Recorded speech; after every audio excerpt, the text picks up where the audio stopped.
I'm here today with Mary Alice Arthur, and I'm going to do a mini storyboard about her book that is called Mary. 365 Alive, find your voice, claim your story, live your brilliant life. Yes. And I have a screenshot here. It looks like this, and now I will just do a little sketch here. And what we're going to draw mainly is, or find out, is who it is for and how it is transforming the people who are reading it. Yes. Yes. So, who is your reader? Who is your target audience? My target audience is between 30 and about 65, and it's a person who is, there are kind of three segments to this, but they're people who are in transformation or wanting to encourage transformation. So it might be somebody kind of like me, actually, earlier this year, where I thought, I wonder who I am now. There's all this change and challenge going on, and who am I in the light of this? I can feel like there's a change coming, like there's something else I'm called to do, but I don't know what it is yet. I'm standing at the crossroads and wondering. So that's kind of the first group of people. So there are people who need to find their voice. Like, what is it I want to say right now? What is it I want to bring to the world right now? What's my offering? Or even those people, I've heard myself say this too, it's time for me to work at the next level. I can tell that that's true, but I don't know what it is. And I don't know how to get there. So kind of fundamentally, like not stuck at the crossroads maybe, but standing there. Okay. And then there's, wait. So that's kind of the first. I'm not that fast. So standing at a crossroad. You know, traditionally in storytelling, the crossroads is a very liminal space. It's a space full of potential. And usually you need to put something down in order to pick something up. So if you can imagine somebody kind of arriving at the crossroads carrying a bag of something or a suitcase, dragging a suitcase behind them. And then they're standing at the crossroads and they're kind of looking at the suitcase and saying, what of this do I still need really? And am I prepared to let go of some things so that I can pick up something new, so that my next destiny can find me? Yeah, right. A suitcase. The suitcase is something I feel very fond of. In fact, my suitcase has never been this still for the past 10 years, as it has this year. But on the side of my suitcase is painted this phrase, what question could change your life? So as I'm rolling around with my suitcase, I'm inviting people to think about that, which is kind of fun. Mm-hmm. So there are people standing at the crossroads. And then there are also people, so there's something about finding your voice. That's why the first part of the subtitle is Find Your Voice. Who am I now? What do I want to say? But what would she ask? What is my voice? No. No, who am I is really the question that is indicating find your voice, right? So when you know who you are, then you've found your voice. Okay. Right? So those two fit together. And then the second part of the subtitle says, claim your story. So I'm thinking there about many young people I know. So yeah, so find your voice, claim your story, live your brilliant life. I'm thinking about many young people I know who've been part of the climate change movement. And, you know, that was so active right before the end of the year. And then suddenly everything came to a massive halt around the pandemic. Mm-hmm. So I know many of them were feeling like I've given all my energy to this and I feel a little bit burnt out. So I need to be more clear about my why. Why am I doing this? What is my story? What's the story I want to be carrying about who I am in this movement, for example? So that's the whole piece about claim your story. So why? What's my why? When you know what your why is, when you know what your passion is in the core of your heart, then you're more powerful. Your story has more power. So, but you need to claim your story first. And so many of us have the part of our story that we really like and the other part that we really don't want to look at or we don't like. But So essentially, they ask, what is my why? what is my why? Yeah. Is it not only the people who have read Simon Sinek who ask that? No, well, you could say, what's my purpose? You could say it in many different ways. What's my purpose? What's my passion? What do I stand for? That all has to do with the inner, your inner drivers, you know, your passion, your values, the things you're willing to stand up for. Mm-hmm. And when you know that, then you're claiming your story. And when you can claim all the pieces of your story, there might be some parts of your story that are challenging or hard or sad. Mm-hmm. But all of those things actually give you a depth of character Mm-hmm. that when you own that, you can stand up in a different way. Okay. So it's not about what happened to you, it's what you decide to do with it. So this is what she's thinking. Who am I? What is my passion? What is my story? And she's standing at a crossroads. What I also would like to know is what is her outer circumstances? Like these are the inner thoughts, but is it also something like? Well, on the first one, when I'm standing at the crossroads, right at this moment in time, if I take myself, it's easy to feel really overwhelmed. It's easy to feel perplexed with the state of the world. Like, oh my goodness, there's so much going on. What's mine to do here? Because there's so much going on, it feels overwhelming. So I'm overwhelmed, or I'm perplexed, or maybe I'm even confronted. I could speak for myself. I'm back in the States now for the last 3 years, but I left my country of birth when I was 24. And I come back and I feel like I don't recognize it. So that's who are you people? So I'm lost on one level, looking for connection, looking for where do I belong in the world and what's mine to do.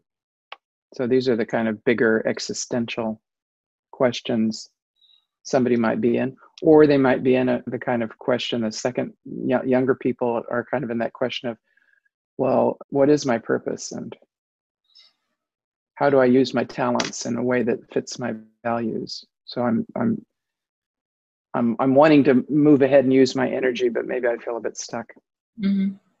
And then there's a third group of people that are like, okay, I achieved all that stuff, so is this all there is? Like, what's next? Yeah. I had the business, I have the family, I live in a nice place, but I don't feel fulfilled anymore. I've put it all to this one person here. This poor person's got it all going on. Is this all there is? Yeah.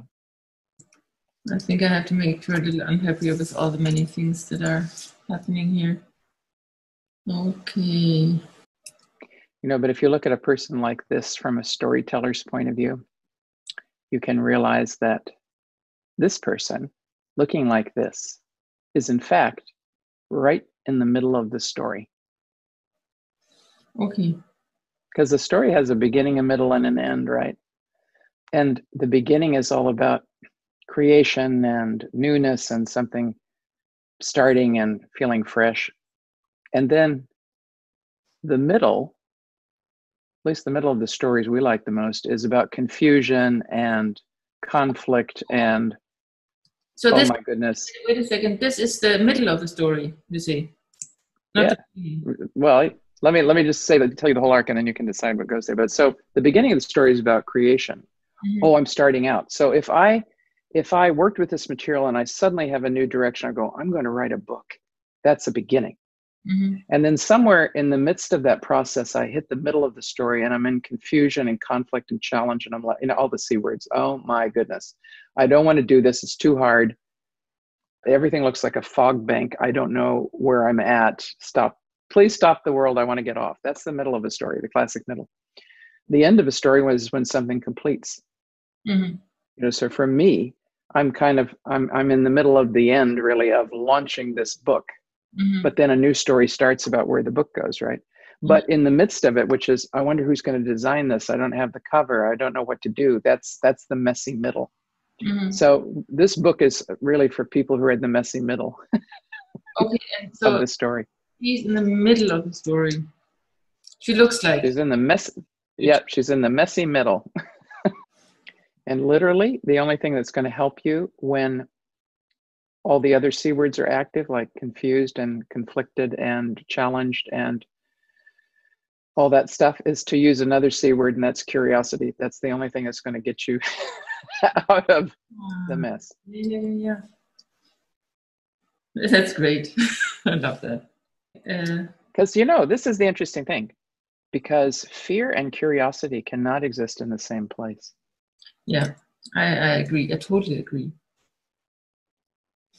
Curiosity is the cure about everything. Maybe not everything, but too much.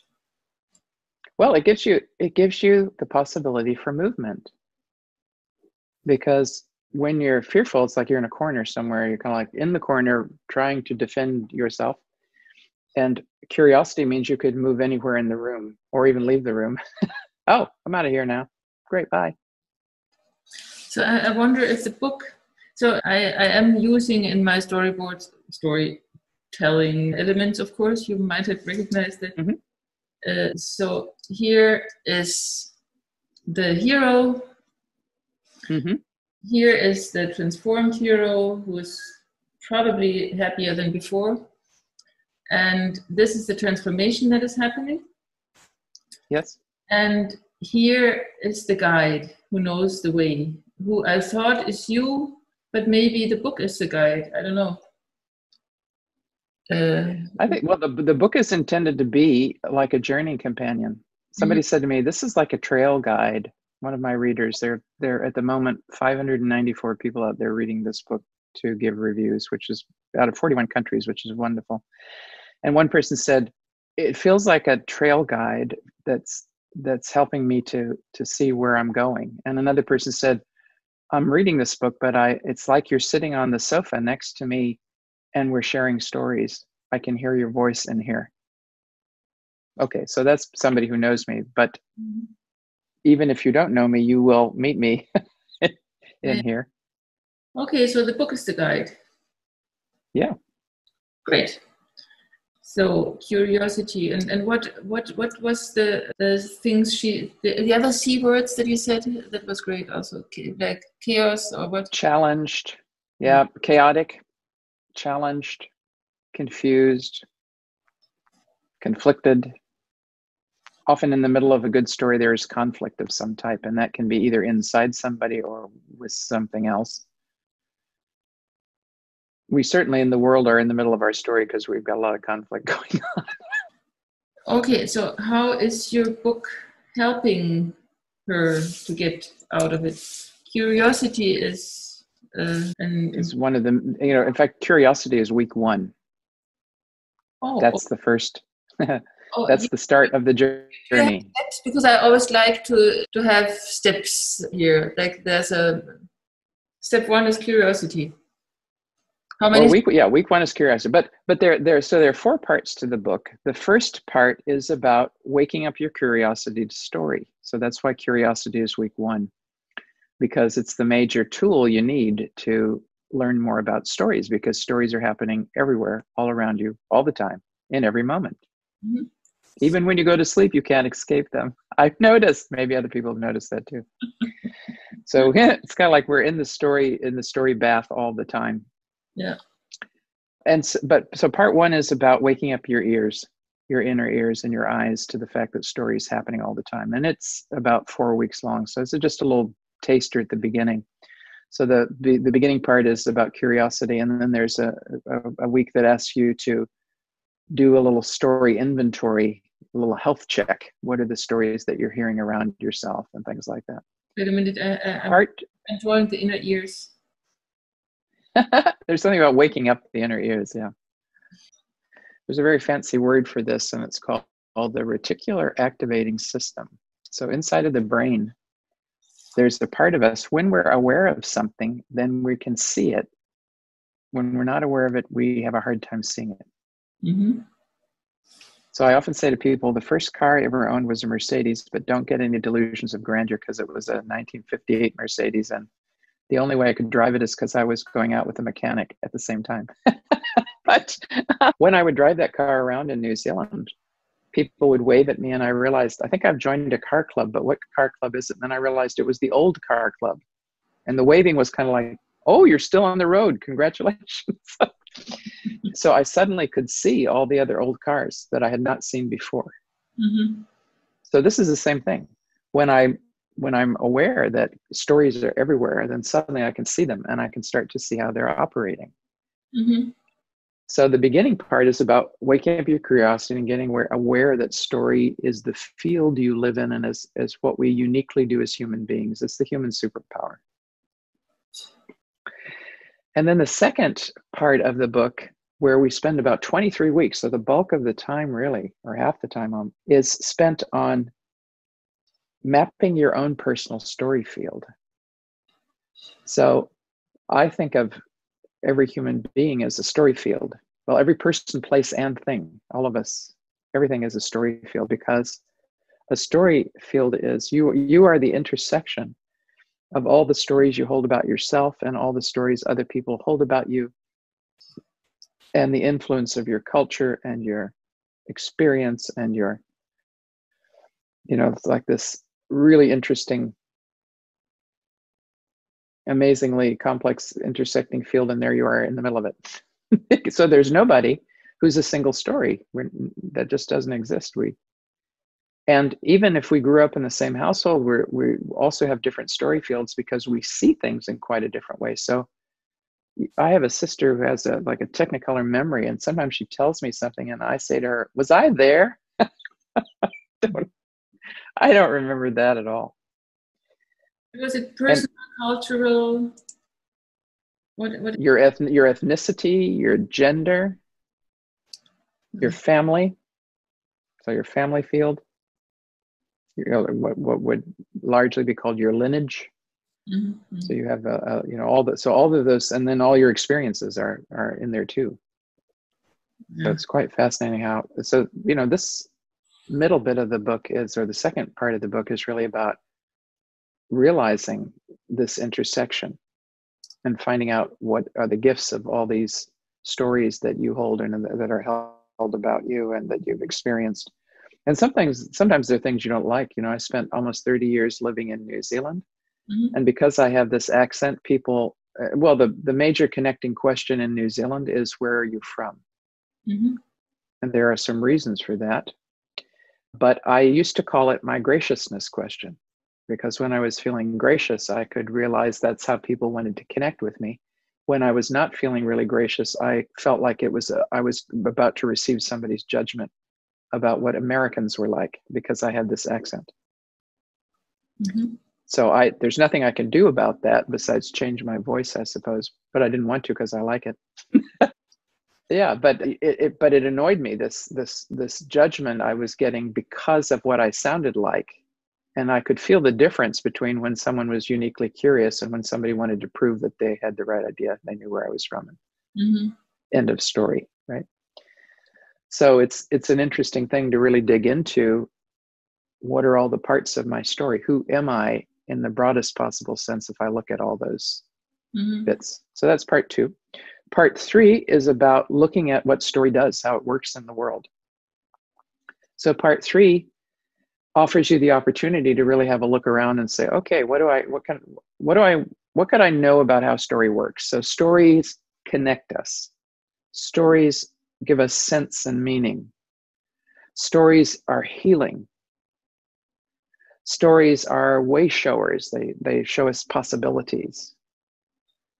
Stories are the way we learn from each other. So each of the chapters in part 3 gives us a little building block about how stories work, with the idea that the more aware you are of how they work, the more in charge you are of them. So either the story's in charge or you're in charge. Which one is it? So discover your story building blocks, was it that? It's about digging into how stories work. And let me just remind myself of the exact title of part 3. been a long process.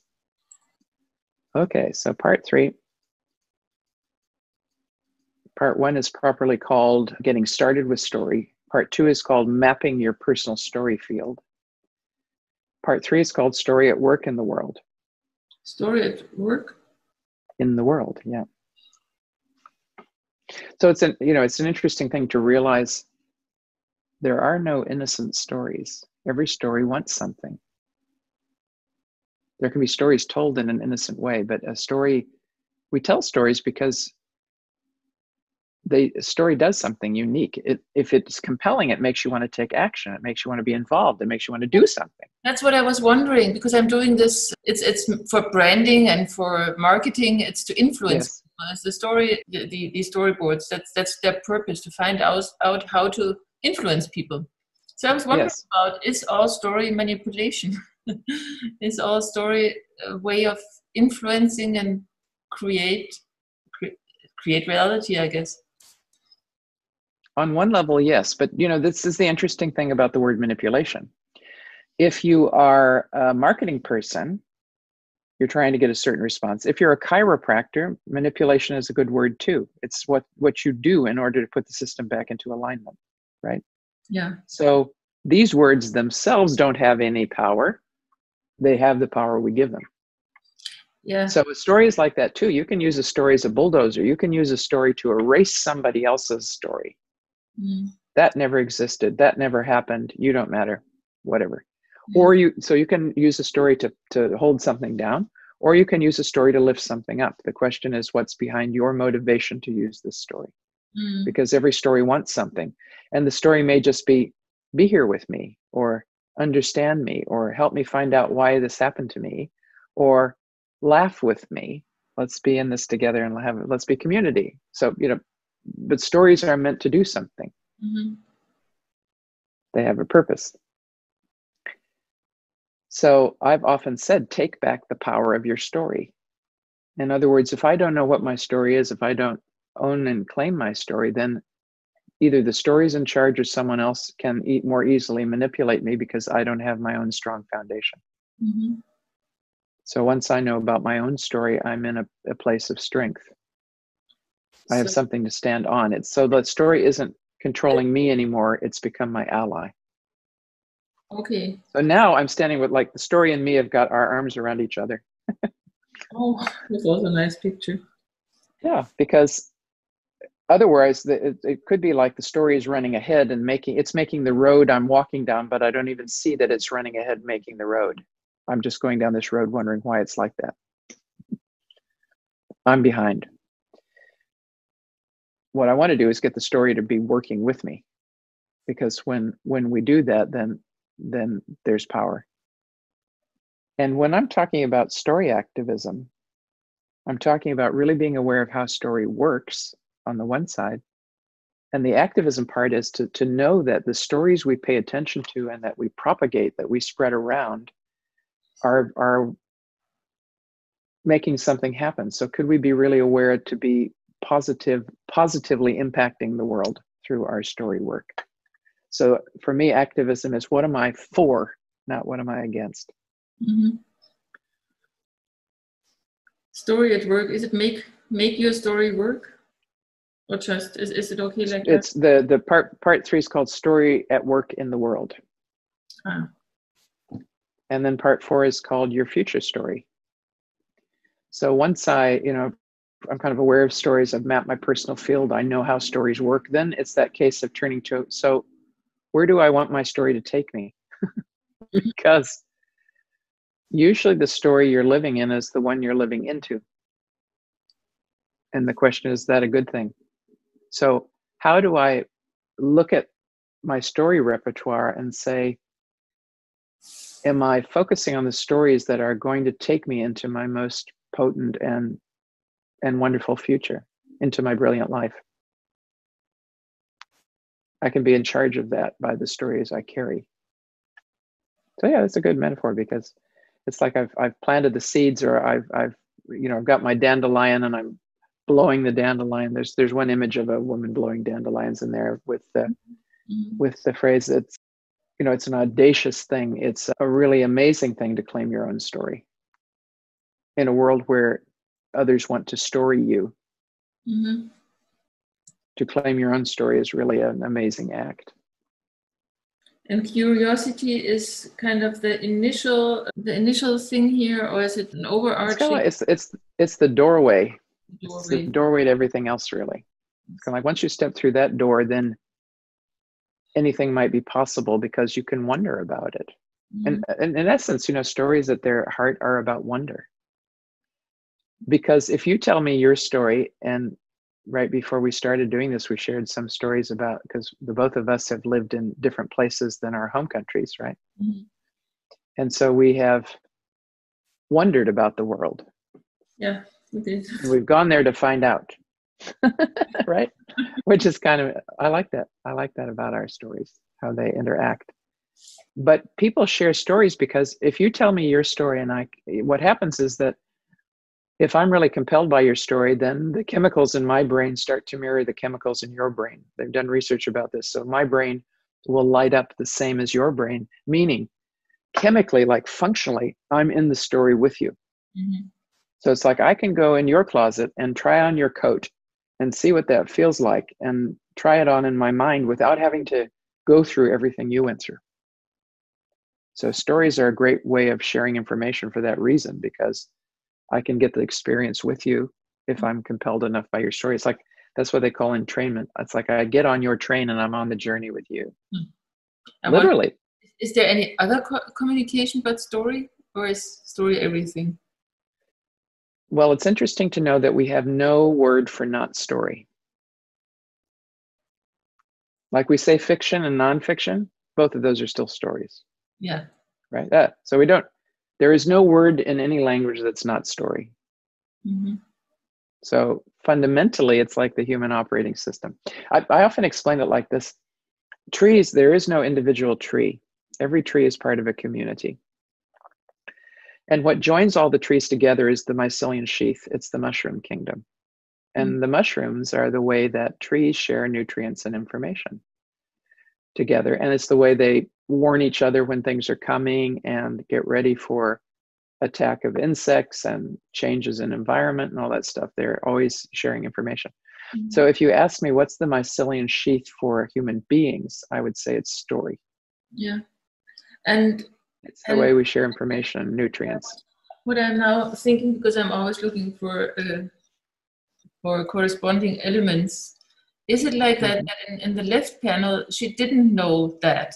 She thought the world is as it is, and just the world, and then and she's separate from the world in a way and doesn't know how it all works together. And after reading the book, she knows about this. What is it called? The mushroom thing? The mycelium sheath, the mushroom kingdom. Yeah. So it's like, I often think I like where you're going, and I often, when I'm doing story work with groups, what I know happens, what I can see happens when people are sharing stories with each other is they grow a collective root system. It's like they're trees, and they send their roots down and the roots start to connect. And that means there's more wisdom in the field because suddenly we're in the field together. I call that depthing the field. That's my own personal verb. So story is a way to depth the field. And human beings are about community and belonging. That's what we most want. Mm-hmm. And that's why stories are really powerful, because they release oxytocin, and that is the chemical that makes us love and long for community and feel like we're in community. Just take the first panel, copy it here, and transform it to her new identity. So what is happening now? So the world has is not a solid anymore, but became into a... Well, it's kind of like the world is now inside her, Maybe the world is at her heart. I don't know, but yeah. There's a way of, like, once you go through that kind of process, there's a way of embracing the world in quite a different way. So in a way, she became bigger. It's good that we have a computer here. It's fast, yeah. This is really difficult to do with pencil. And the world, well, first of all, she's happier now. If she's not happier, then I don't know. Is she What was that for? Yes. She is wiser and happier. It's like she then opened up the suitcase and found the big lump of gold inside. Yeah. Oh, I was carrying the jewel with me the whole time. I just didn't realize it. Okay. So she is actually that's a story arose to me just there as I said that. There is an old story about a young man who meets an old woman by a river, and as they're talking, he sees that in her bag she has a magnificent jewel, and he says, "Give me the jewel," and she does, and he leaves, and then he comes back, and she said, "What is it?" He said, "I've realized it's not the jewel I want. What I want is what made you able to just give it to me like that." And now maybe I have to draw this a little bigger. Oh, but maybe it needs to be open. Yeah. How do I open a suitcase so it's still recognizable? Well, but what if it's at her feet? Like, the nice thing is there's something about baggage that means it's heavy, or that you're having to carry it. And it's essentially a container that's holding things together. But what if it's open, meaning things could come in and go out, and it's interesting. It's more difficult to draw. Yeah, there you have the challenge of perspective and all that stuff. Yeah. I've had many years drawing suitcases because it's been a metaphor of mine since I've lived out of my. I also spent years living out of my suitcase, so it's something. I have a fondness for it for some reason. Like this, it should look. Mm. And then there's also. Then there's the treasure in there. And treasure is the world. Mm. What is the treasure? Yeah, that might be. Suddenly because stories are your lens on the world, they determine whether you believe you have power or you don't, whether you believe you have agency or you don't, meaning you can impact something. Mm-hmm. So yeah, I think if you really work with your story, then suddenly you have the world. It's not outside you. That's the other thing about, you can spend years trying to learn how to draw the perfect circle. Oh, I gave that up. There's something about the perspective here that's just totally confusing. I will just do something like this. Yeah. And it's shining. Mm-hmm. And maybe she needs to, I don't know. How does she, is she like this? Is this better? Closed eyes or surprised? Is she invigorated? I guess it depends. Well, it's that look. I've often said to people, an interesting role model for appreciation is a grandchild looking at its grandparent. The love in the eyes of a grandparent or grandchild. There's something. So there's almost like a bursting with joy type of look. So maybe that's not wrong here. Oh, yeah, that could be good. Yeah. And the crossroads, what happened with them? Well, now she's kind of gone past the crossroads. She's standing at the way shower, the arrow that says "brilliant life," this way.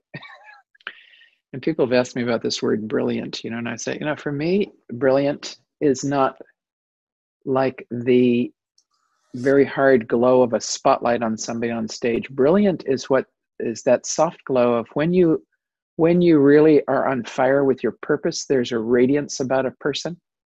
When somebody's joyful, there's a glow that comes out of them. That's what I mean by brilliant. Mm-hmm. And the other people that I mean, here she's alone, Mm-hmm. I guess for a reason.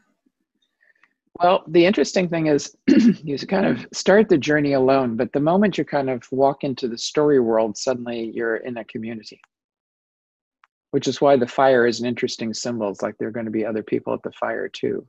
You're not alone anymore because there's something inherently community about sharing stories,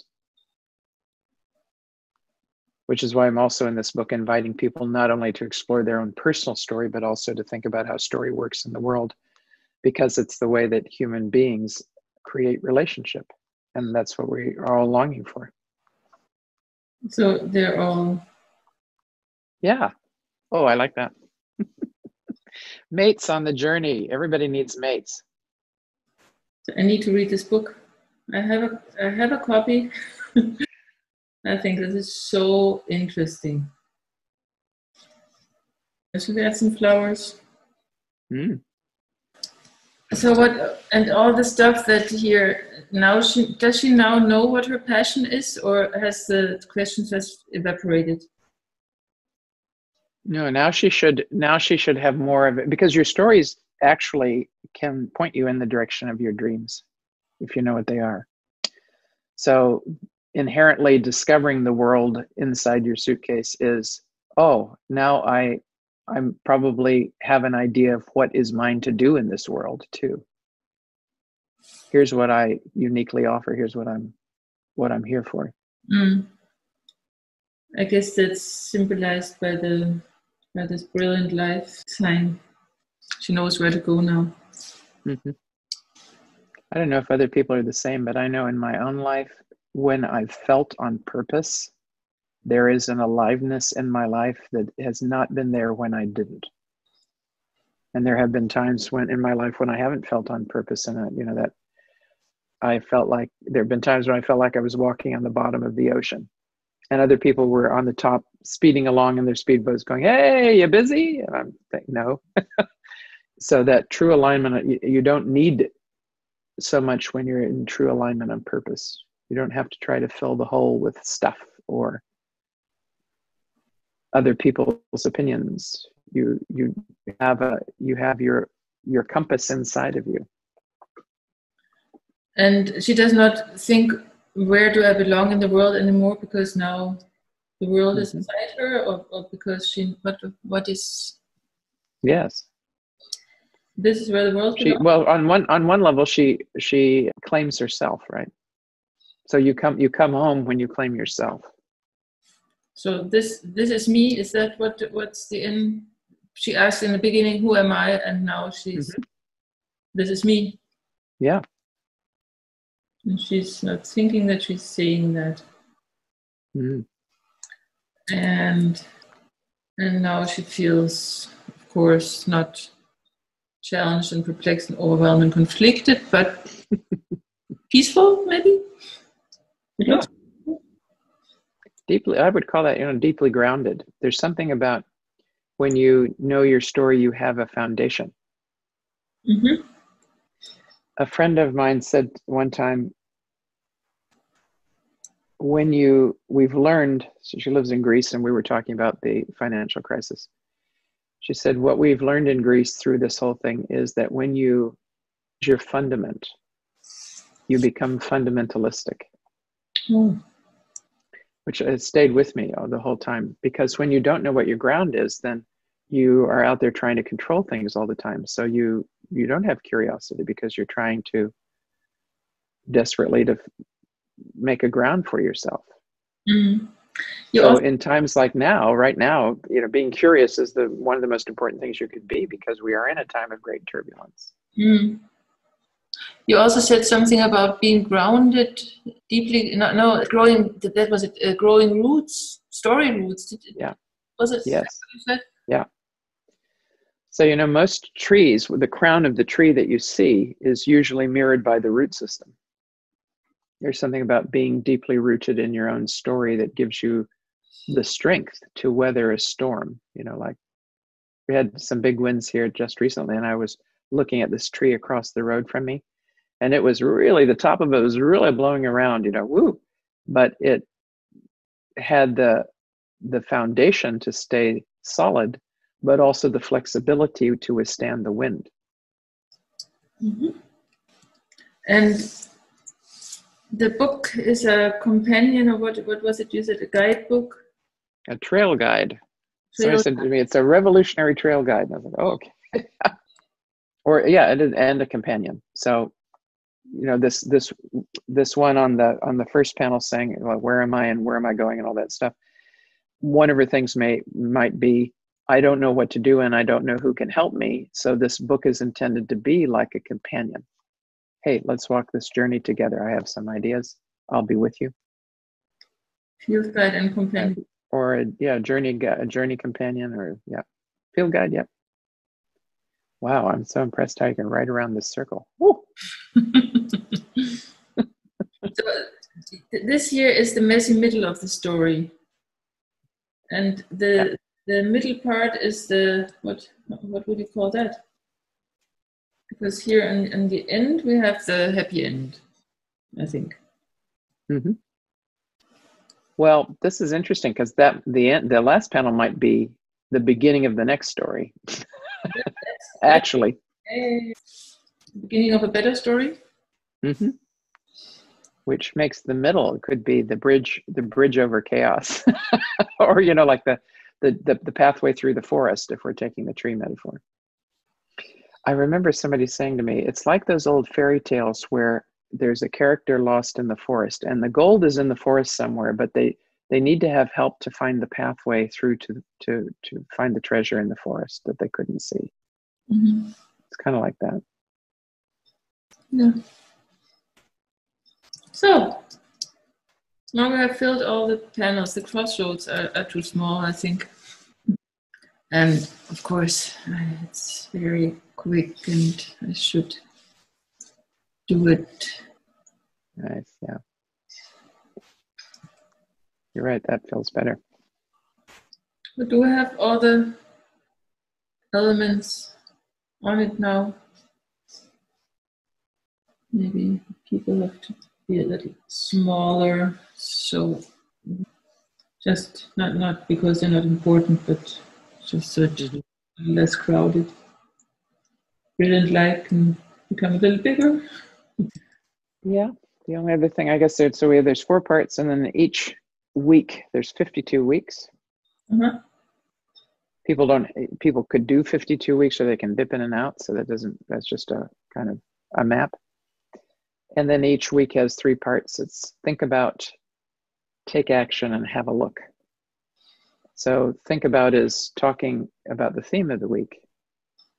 Take action is some things you can do, and have a look are other books and talks, TED Talks and videos and movies and other things that will. Sounds wonderful. So, I mean, this is only a very, this here didn't make it. Me and my story embracing each other. That's nice though. I like it. Should we put it somewhere? Yeah. Nice. Thank you so much. I really appreciate this very visual pattern of what this is about. That's very helpful, actually. Yeah? Yeah. I think you captured it really well. Thank you. That was lovely. It was so nice to see how you worked. If we now talk about marketing your book, then is it exactly, but I mean, you know that, but it's this person you have to talk to. Yes. And don't probably, and the only thing that she wants to hear about, I guess, is how do I get out of this confusion and get to the brilliant life? Yeah. But what she's dreaming about, all the pathways through the forest and stuff, she's not that interested in. No. It's like, can I have the brilliant life now, please? I'd like to wake up tomorrow morning and have the brilliant life. Yes. 52 weeks. Weeks is, if that's what it takes. But it might be that you want to tell her that already this first step is going to, whoops, the W has changed here. that already the first part is going to change your life. Here it is again. Yes.